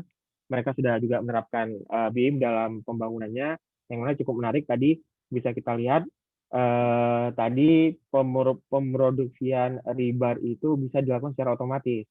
Ketika kita sudah punya desain yang valid, desain tersebut bisa diserahkan kepada produsen besi, sehingga mereka bisa memproduksi besi sesuai dengan kebutuhan desain yang ada. Ini sangat bermanfaat bagi kontraktor pelaksana konstruksi karena mereka tidak perlu lagi meng-hire tukang yang secara manual membentuk atau membengkokkan besi untuk rebar. Kemudian yang ketiga, contoh ketiga, ini sengaja saya putar paling akhir karena ini tol ada di Provinsi Aceh. Satu video lagi, ya kita lihat bersama.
Baik, itu video terakhir. Jadi saya lebih mengajak teman-teman nih kepada adik-adik biar lebih semangat. Bahwasanya BIM itu juga ternyata sudah digunakan untuk proyek yang ada di Aceh itu sendiri, di Sigli dan Banda Aceh, yang mana dilakukan oleh PT Adikarya, pembangunannya itu kontraktornya PT Adikarya, ownernya itu PT HK. Jadi kalau kita lihat dari 3 contoh tadi, rata-rata seluruh kontraktor terutama BUMN itu sudah mengaplikasikan BIM dalam proyek mereka karena mereka melihat bahwasanya dengan BIM itu mereka mendapatkan benefit yang sangat banyak seperti yang saya jelaskan tadi. Kemudian untuk barrier sendiri, apa sih kira-kira tantangan untuk implementasi BIM? Ini saya mengutip dari Canadian Center of Science and Education, ada sebuah jurnal tentang BIM. Ternyata itu at least ada 5 permasalahan yang dihadapi ketika kita ingin menerapkan BIM secara menyeluruh. Memang Indonesia saat ini belum secara menyeluruh menerapkan BIM. Negara-negara lain, tetangga kita Singapura sudah cukup advance untuk BIM itu. Malah mereka sudah memakai e-submission. Jadi ketika mereka kontraktornya ingin melakukan tagihan, mereka harus melakukan e-submission dengan BIM ke sistem yang sudah dibentuk oleh pemerintah Singapura. Nah, apa saja sih kira-kira barrier dalam implementasi BIM? Yang pertama itu adalah kurangnya standar nasional. Nah, ini di Indonesia sendiri saat ini terakhir itu yang baru ada diatur itu bahwasanya penggunaan BIM itu diwajibkan untuk bangunan gedung di atas 2.000 meter persegi. Sedangkan untuk bidang lainnya seperti jalan, jembatan, ataupun sumber daya air itu belum ada standar khusus. Jadi kita perlu SMI khusus untuk penerapan BIM ini di proyek konstruksi. Kemudian yang kedua, ini menjadi concern juga bagi perencana terutama para konsultan, yaitu mahalnya biaya untuk penggunaan aplikasi atau license-nya. Jadi ketika konsultan perencana itu ingin memakai BIM, mereka juga pastinya harus membeli beberapa software yang bisa support ke BIM. Seperti tadi yang saya sampaikan, Navisworks, InfraWorks, Civil 3D, dan lain-lain. Nah, sementara yang sekarang sudah menggunakan itu adalah kontraktor. Kalau kontraktor itu kan biasanya mereka punya kapasitas finansial yang besar dibandingkan konsultan. Makanya di sini ada gap, bahwasanya mestinya BIM itu sudah harus dimulai dari konsultan, dari tahap perencanaan oleh konsultan, yang nanti di handover ke kontraktor untuk pelaksanaannya. Kemudian juga yang ketiga ini kita masih kekurangan personil yang advance atau yang ahli di bidang BIM. Ini merupakan peluang bagi adik-adik yang mau fokus di bidang BIM, itu sangat terbuka peluangnya. Indonesia untuk jangka waktu beberapa tahun ke depan pasti masih membangun, masih banyak proyek-proyek skala nasional, proyek prioritas nasional yang harus dibangun, yang mana itu merupakan komitmen dari Presiden kita Bapak Jokowi untuk tetap membangun infrastruktur. Kemudian itu ada sedikit permasalahan di organisasi, terutama ya terkait dengan pengaturan, terkait dengan kebijakan, itu perlu ditindaklanjuti. Kemudian yang terakhir itu terkait legal issue, gimana masalah ownership, ya, masalah ownership design, misalkan ketika nanti akan di handover ke kontraktor, gimana desain itu milik siapa yang bertanggung jawab terhadap desain itu, gitu, itu harus jelas juga. Nah, ini merupakan tantangan dan peluang penerapan BIM. Yang pertama itu mayoritas perencana masih menggunakan desain dengan basis 2D sama 3D. Jadi banyak tadi yang kita lihat tadi seperti Waskita, PP, dan Adikarya, itu mereka membangun lagi sistem BIM-nya sendiri. Bukan dapat langsung output dari konsultan dalam bentuk BIM, tapi mereka mendapat gambar 2D, 3D dengan volume, mereka menerjemahkan kembali ke BIM. Sebenarnya ini harus dilaksanakan di fase perencanaan. Kemudian yang kedua, tantangannya itu pastinya kita masih kekurangan BIM expert. Jadi di sini masih ada peluang kepada adik-adik untuk bisa menjadi atau menekuni di bidang BIM ini sendiri, sehingga nanti bisa berkontribusi dalam pembangunan infrastruktur nasional. Kemudian yang ketiga, belum adanya legal standing, ya, legal standing terkait kewajiban penerapan BIM. Tadi baru ada di bangunan gedung, tapi untuk jalan tol dan mungkin jembatan itu belum ada legal standing-nya. Yang terakhir yaitu terkait dengan license fee, karena di BIM ini salah satunya itu menggunakan beberapa software, pastinya ini agak berat ya bagi konsultan-konsultan untuk mengadakan software tersebut.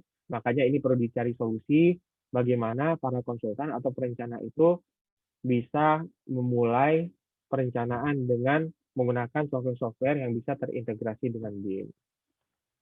Mungkin itu saja yang bisa saya sampaikan. Semoga bermanfaat. Jika ada hal-hal yang bisa didiskusikan, silakan. Saya tidak mau terlalu teknis, karena nanti adik-adik ini kalau kita bicara terlalu teknis, kita butuh waktu yang lama, mungkin sampai malam nggak selesai. Jadi mungkin saya membuka paradigma dulu, apa itu BIM, apa gunanya BIM, kemudian peluangnya seperti apa jika adik-adik ingin menekuni BIM, Ini saya sudah sampaikan, mudah-mudahan bermanfaat bagi mahasiswa-mahasiswa yang ada. Jika ada pertanyaan atau diskusi, silakan kita bisa diskusi bersama. Itu saja yang bisa saya sampaikan. Saya kembalikan kepada Bapak Moderator. Terima kasih. Ya, terima kasih Pak. Ini kami seperti menemukan dunia baru gitu kan. Yang ada tantangan, ada harapan di sini gitu Pak. Saatnya kita buka sesi tanya jawab ya. Ini yang pertama ada dari Muhammad Ridho Pratama. Pertanyaannya, mungkin mayoritas masyarakat masih berpikir tentang fungsional jalan tol tersebut, di mana kita sadari bahwa ruas jalan di Provinsi Aceh sudah cukup lebar. Lalu mengapa pemerintah masih membuka lahan untuk jalan tol khususnya di Aceh? Ini pertanyaannya di luar dari konteks BIM ini Pak, tapi lebih kebijakan Pak. Iya. Jadi kenapa mesti jalan tol masih dibangun ya? Jadi kita yang pertama perlu paham dulu sebenarnya jalan tol itu apa? Apa bedanya dengan jalan nasional ya? Nah, jalan tol itu kalau dalam definisinya di UU 38 tentang jalan atau di PP 15 tentang jalan tol itu merupakan jalan nasional sebenarnya. Jalan tol itu sama dengan jalan-jalan ada jalan nasional, tapi jalan tol itu merupakan jalan bebas hambatan.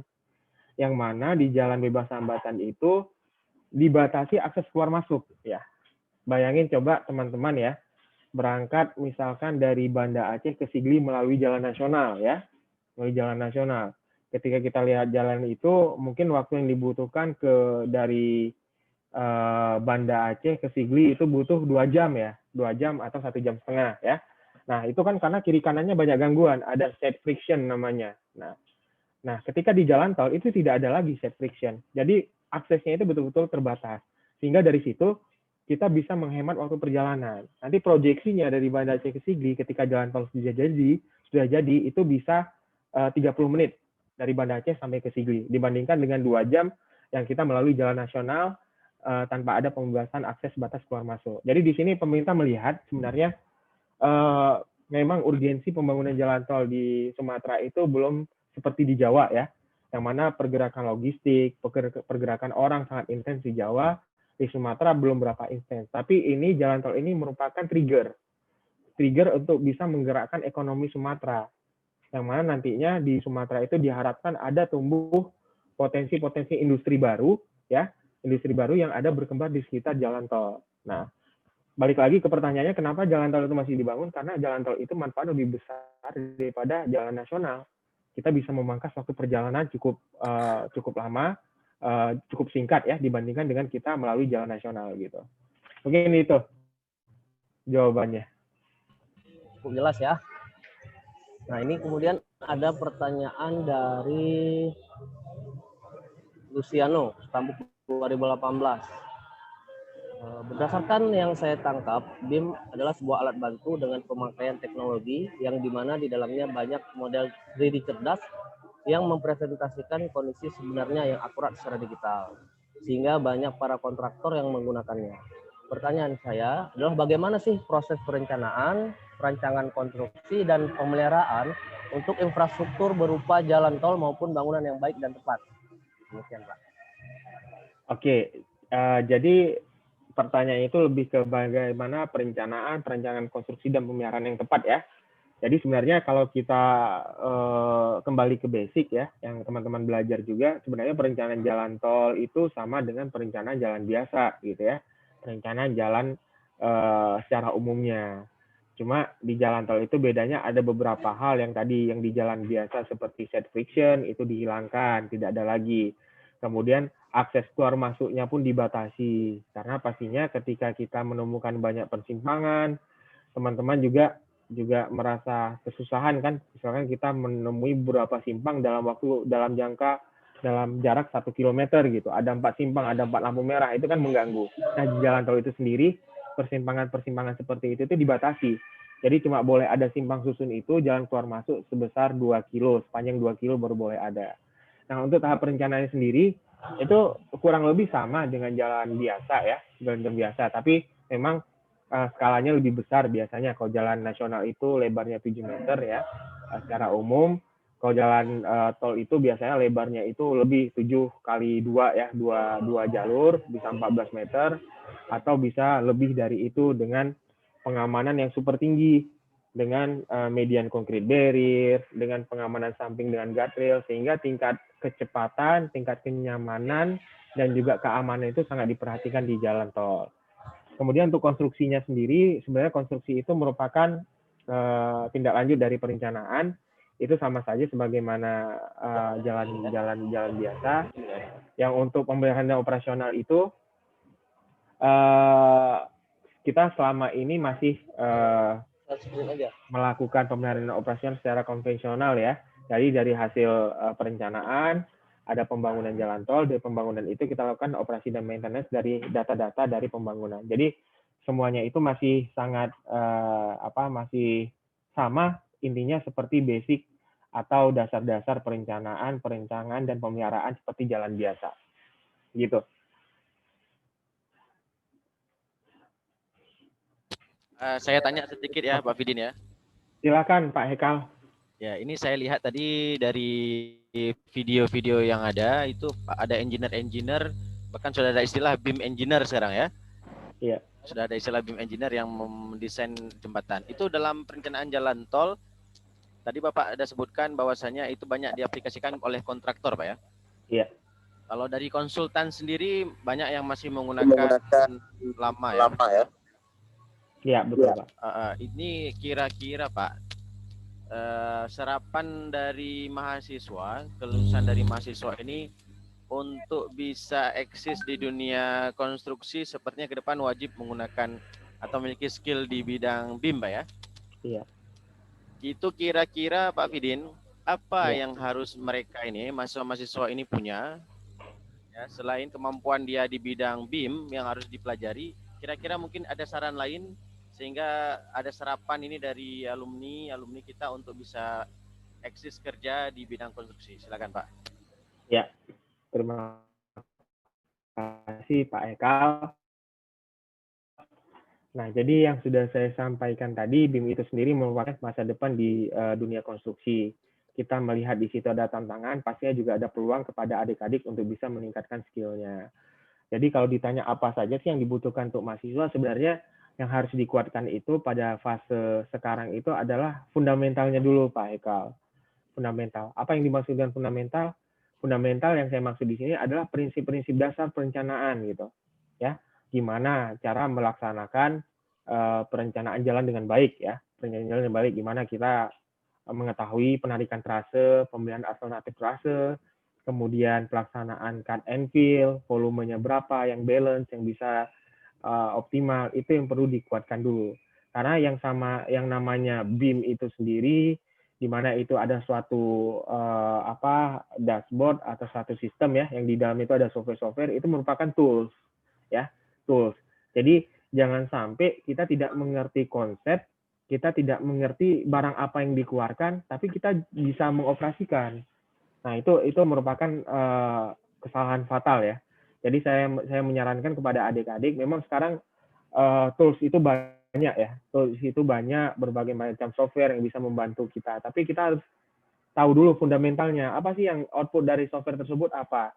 Misalkan perhitungan geometri, apa yang dimaksud dengan lengkung itu seperti apa yang dimaksud dengan klotoid itu apa yang dimaksud dengan kemiringan jalan. Nah, itu kan semua parameter yang akan dimasukkan ke dalam software yang nantinya terintegrasi dengan BIM. Jadi saran saya untuk para mahasiswa, kuatkan fundamental, belajar benar-benar tentang prinsip-prinsip perencanaan, baik itu jalan ataupun jembatan. Kemudian nantinya ketika sudah cukup paham, bisa secara paralel mempelajari beberapa software yang bisa membantu. Ya, makanya dulu saya teringat Pak Ekal, dulu kita di kampus ada salah satu dosen ya, Pak Eka mungkin mengalami ini membuat rancangan jembatan dengan menulis ya, Pak Hekal ya. Ya, benar sekali Pak Widin. Ya, jadi dengan menulis. Nah, itu saya sebenarnya pada awalnya itu saya tidak terpikir kenapa kita harus menulis gitu. Kenapa kita dipaksa untuk menulis, menghitung secara manual. Tapi ternyata dulu pas saya sekolah ya, di Jerman dulu, ternyata saya perhatikan itu orang-orang Jerman ternyata mereka agar mereka lebih paham, mereka bisa menuliskan sesuatu itu, materi itu sampai 12 kali, Pak. Mereka mengulangi tulisan, misal materi A nih, tentang misalkan perencanaan jalan, misalnya tentang perencanaan lengkung jalan, tikungan gitu. Nah, mereka menuliskan itu sampai 12 kali sampai itu melekat di kepala. Jadi kadang-kadang dengan menulis itu kita bisa kita bisa lebih memahami daripada kita langsung menggunakan software. Nah, kira-kira begitu Pak Ekal. Oke, baik, terima kasih Pak Fidin. Baik ya. Berarti software itu memang penting, tapi pemahaman dasar juga lebih penting lagi gitu Pak ya. Betul, fundamentalnya yang harus dikuatkan dulu, baru softwarenya bisa kita gunakan dengan mudah dan baik. Karena kalau kita tidak punya pemahaman dasar, ketika nanti di otak-atik di software kita bingung sendiri Pak. Ya, adik-adik nanti bingung sendiri, ini apa nih maksudnya, kok keluarnya segini, apakah batasannya memang benar segini. Nah, akhirnya output yang dihasilkan itu menjadi tidak optimal. Gitu kira-kira.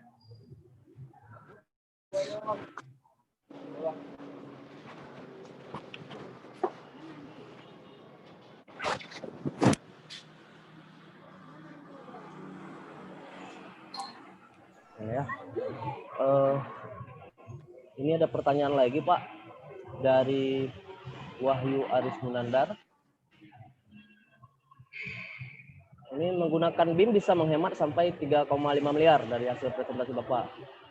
Hanya pengalaman saya melihat jalan tol di jalan yang lurus, jalannya dibuat seperti menurun, landai, lalu naik lagi. Apakah itu juga termasuk implementasi dari BIM?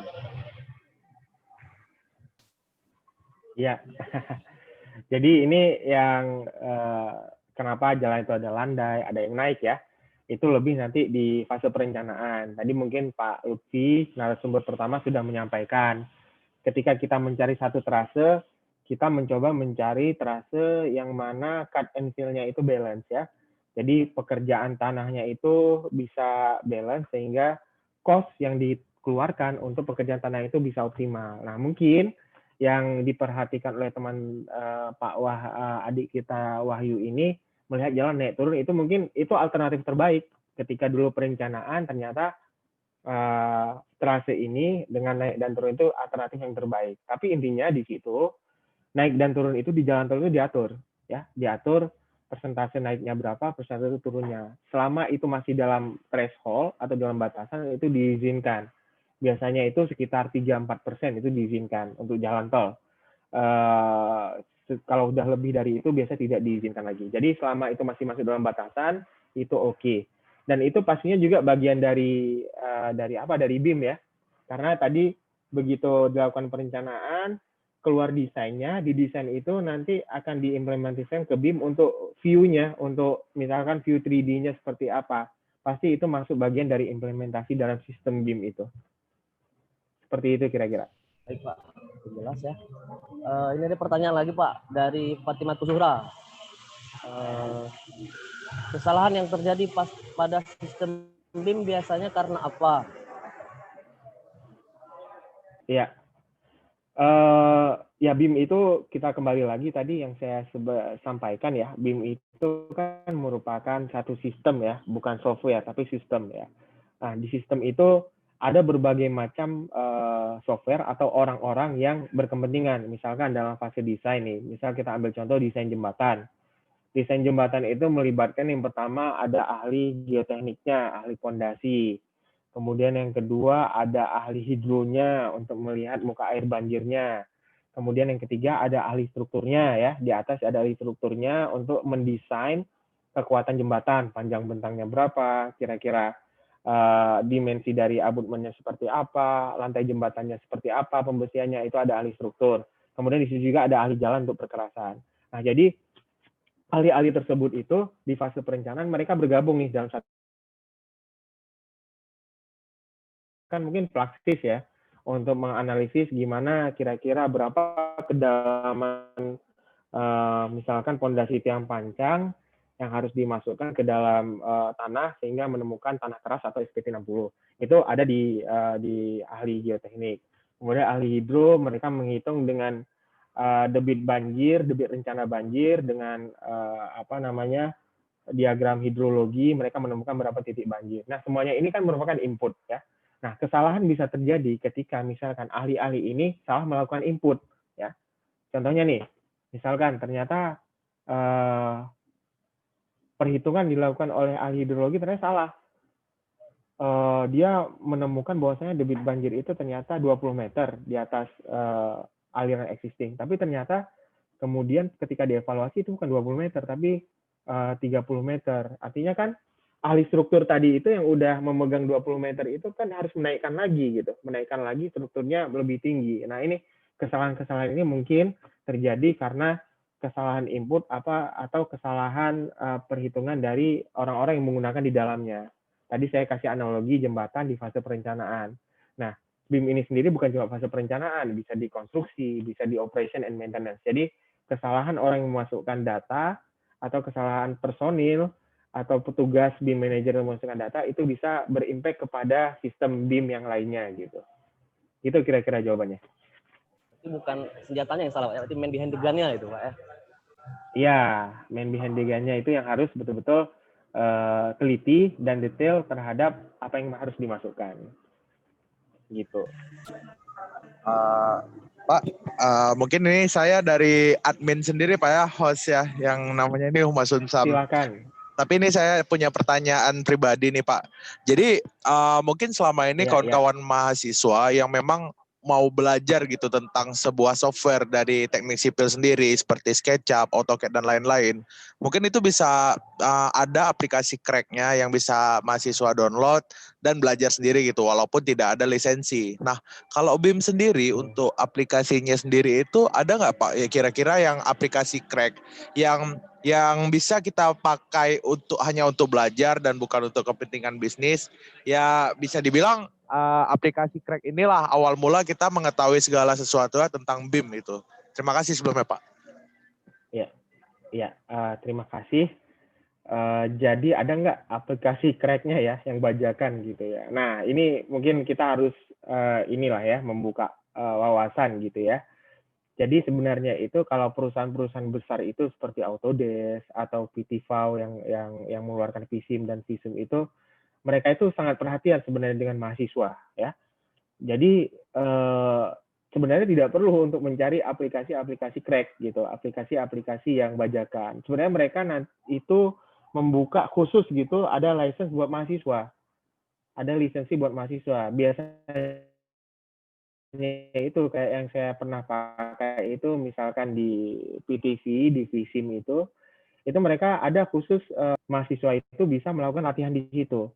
Tapi memang versi student version itu masih terbatas ya, masih terbatas. Jadi kita bisa melakukan latihan dengan versi student version. Nah, untuk BIM sendiri mungkin teman-teman adik-adik bisa nge-explore ya, bisa explore beberapa provider, mungkin Autodesk saya rasa mereka juga punya untuk student versionnya gitu.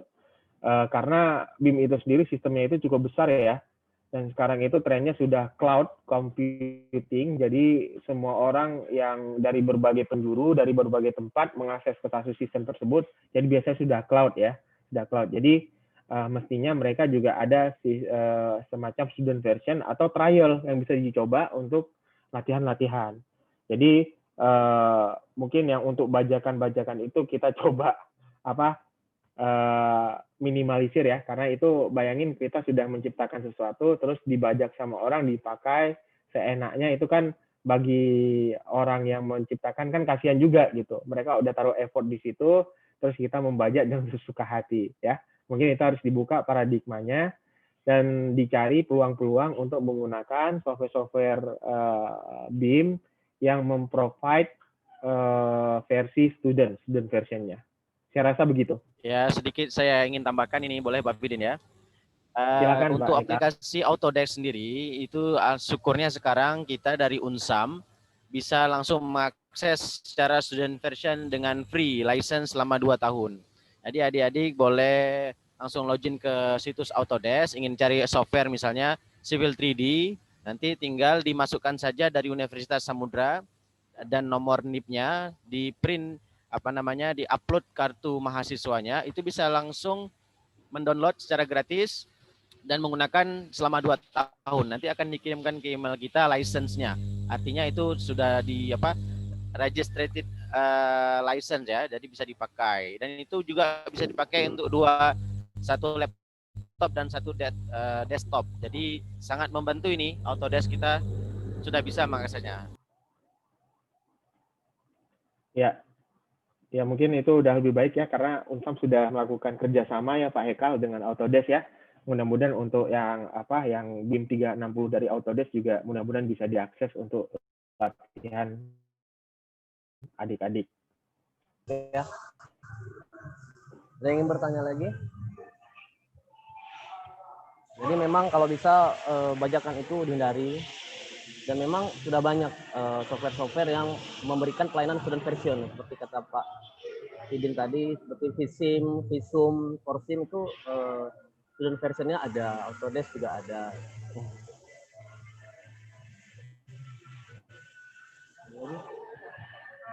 Jadi ini berarti bisa dikatakan kalau misalnya kita ingin bekerja di BUMN, menguasai software dengan sistem BIM itu sepertinya sudah wajib Pak ya? Dari video-video yang sudah saya nonton tadi. Iya, itu salah satu requirement ya, mungkin yang di BUMN. Jadi teman-teman bisa perdalam lah bagaimana untuk menggunakan BIM, karena pastinya pembangunan kan pasti di Aceh juga makin pesat ya. Di jalan tol sendiri juga udah ada target dari Banda Aceh sampai ke Medan. Ya, pastinya teman-teman itu peluang gitu. Lihat peluang yang ada, belajar dari sekarang. Gitu. Oke ya. Sepertinya ini sudah cukup ya untuk sesi pertanyaan. Ini saya sedikit simpulkan saja dari hasil presentasi Pak Fidin. Iya. Jadi sistem BIM di jalan tol itu sudah menggunakan banyak software. Salah satunya ada software Microsoft Project, kemudian ada Revit, kemudian ada software Civil 3D untuk khusus pada jalan, kemudian Tekla, software untuk struktur, kemudian ada Plaxis dan untuk perhitungan geoteknik, kemudian untuk animasi bisa menggunakan Navisworks, dan terakhir untuk visualisasinya menggunakan InfraWorks. Ya. Jadi memang tantangan engineer masa depan ini sepertinya lumayan menarik loh bagi saya itu, karena pelajari teknologi itu asik. Kalau saya sih asik Pak.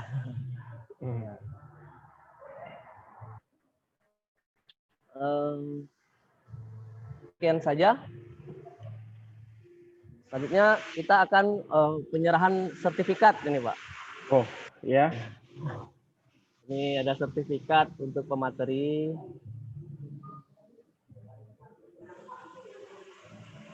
Ini kami sertifikat diberikan kepada Bapak Fidin Ihwanul Alhaj MSc atas partisipasi sebagai pemateri dalam kegiatan webinar session. Ya. Seminar sipil online. Nah, ini kegiatan HMTS Unsam, Pak. Iya. Akan ada seminar-seminar lainnya. Nah, mungkin Pak Fidin bisa memberikan materi lain. Kami masih tertarik ini, Pak. Mungkin masalah Vissim, Visum itu, Pak. Software lain gitu, Pak ya. Terima kasih kepada teman-teman dari Unsam, Pak Haikal juga dari Unsam dan Lantu ya, Lantu Engineering. Terima kasih atas sertifikatnya. Mudah-mudahan ke depan nanti saya masih bisa sharing kepada adik-adik ya. Mudah-mudahan ilmu yang saya sampaikan tadi bermanfaat. Ya, terima kasih. Dan sedikit tambahan, ini Lantu Engineering adalah lembaga pelatihan. Nanti adik-adik yang ingin mempelajari software-software tertentu bisa masuk aja ke website Lantu Engineering. Ini ada beberapa software dan software-software yang sudah menggunakan sistem BIM juga nanti akan kita berikan di sini. Demikian. Oke, demikian hasil presentasi kita kali ini. Lebih dan kurang saya mohon maaf. Semoga bermanfaat. Assalamualaikum warahmatullahi wabarakatuh. Waalaikumsalam warahmatullahi wabarakatuh. Terima kasih. Terima kasih Pak Fidin. Terima kasih Pak Haikal. Ya. Mudah-mudahan jangan capek-capek ya kalau diundang sama Unsam dan sama dia. Insya Allah. Insya Allah. Mudah-mudahan bermanfaat ya Pak Haikal ya. Amin, insya Allah. Ini boleh di-share, boleh tolong di-sharekan ininya Pak Fidin, PowerPoint-nya, karena ada mahasiswa beberapa yang minta sharing dari PowerPoint. Baik, nanti saya coba PM aja ya ke Pak Haikal ya. Boleh Pak Fidin. Baik. Atau di-share di sini juga boleh Pak, di-share di Zoom, karena ini masih peserta gitu. masih ada di sini, dia bisa langsung di-download saja langsung. Baik, sebentar ya, saya persiapkan dulu ya. Ya, ya Pak. Ini untuk adik-adik mahasiswa letting 2019-2020 ya, khusus mahasiswa UNSAM. Siap-siap ya, ke depan perencanaan jalan kita menggunakan Civil 3D. Ya, luar biasa. Jadi yang sebelumnya kita desainnya hanya 3 tikungan, nanti kita coba 30 tikungan ya. Siap ya.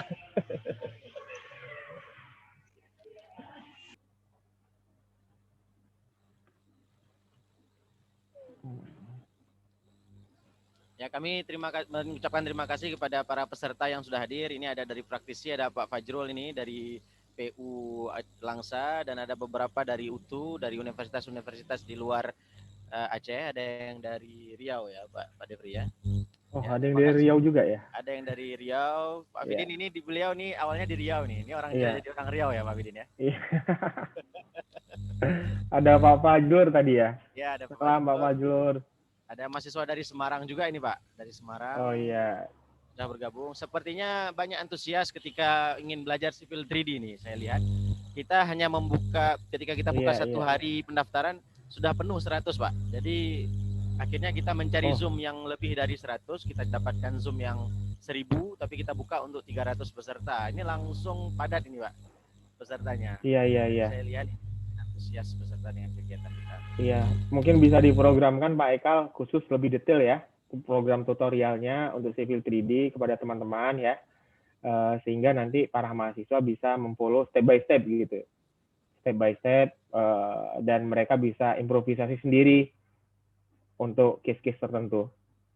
Gitu. Itu saya sudah men-share bahannya, mudah-mudahan bisa diakses ya oleh teman-teman. Ya. Kepada para peserta yang ingin download, silakan mendownload video file yang sudah di-share di kolom chat. Dan juga kami informasikan mengenai sertifikat akan dikirim melalui email setelah kegiatan ini berlangsung.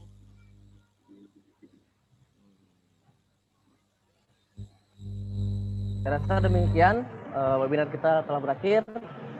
Lebih dan kurang saya mohon maaf. Assalamualaikum warahmatullahi wabarakatuh. Waalaikumsalam warahmatullahi wabarakatuh.